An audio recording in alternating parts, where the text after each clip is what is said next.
Name on.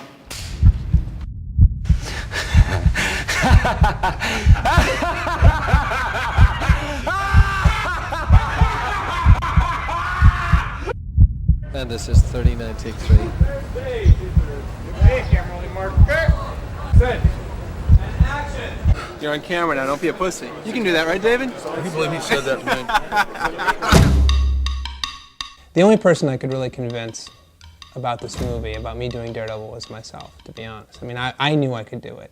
And I had to convince my wife and my friends and my partner, Gary Foster, and everybody I knew who also weren't sure if I could do it, quite frankly. And cut, great. Print that, got that.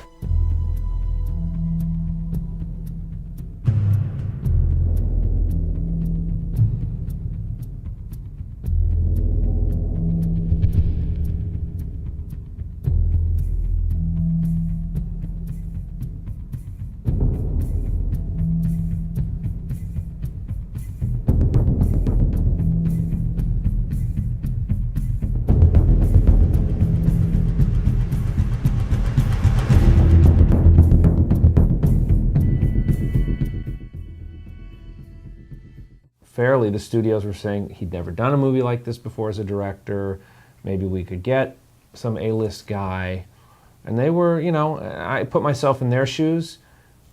It's not an unfair thing to be thinking. Gary's a pest. Foster. Single-mindedly, initially really out of his friendship and loyalty to his partner, to Mark. But then he became a geek himself and got caught in the excitement. Chris Columbus developed Daredevil for a while at Fox, and Avi had a relationship with Chris, and you know, Mark Steven Johnson, who's that? I remember Gary at one point said to me, just give up. You're not really going to keep trying. And I said, yeah, I'm going to go try it again. He was just like, Jesus, man, move on and do something else. As passionate as he is, it still needs a consensus, a group of people that are willing to say, I support this. So I was pretty, and I felt, you know, again, Mark Steven Johnson, Chris Columbus. Let's be honest. There's no way on the surface you're going to gravitate to the unknown. People would always say the same thing, he's blind. They'd always go, how can he do what he does? And I'd explain, and they go, I don't know, it's pretty goddamn weird. A guy dresses up like the devil, and he's a blind lawyer, you know? The biggest challenge is to look at the studio in the eyes and say to them, trust me. Why? Because it lasted for 40 years in the books. In adapting the comic to the movie, there's always like a couple of things that every filmmaker's got to face.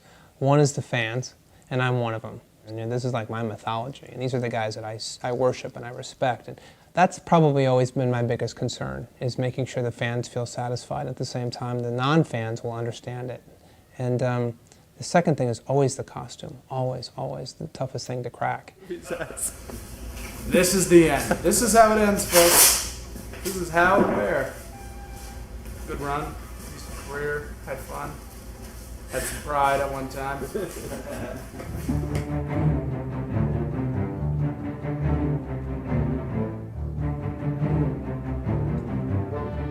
We're going to reproduce your body totally, and they're going to sculpt on it. Right. And then we're going to take molds off of that. So whatever we make will fit your body.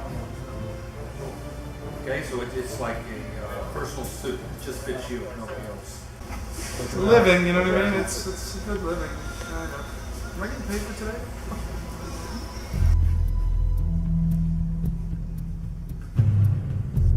This is a very, very tricky area when it comes to costumes and superheroes. How far can you go without looking silly? You know, I had to go find an actor who was willing to put on a devil costume and run around New York City. I mean, that's a pretty risky thing. You know, it really takes balls to do something like that, because the chance of looking ridiculous is very, very high.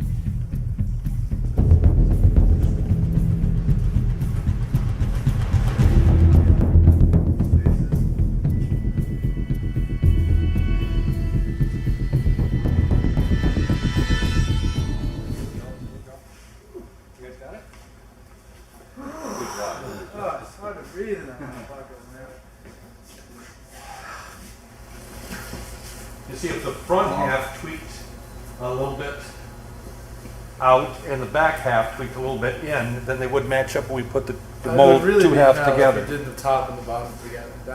That would be painful.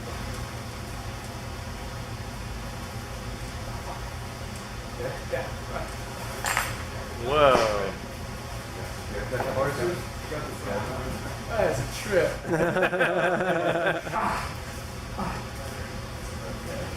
There you go. You sure you want to take it? Can I take a shower, guys? Yeah, done. Thank you very much.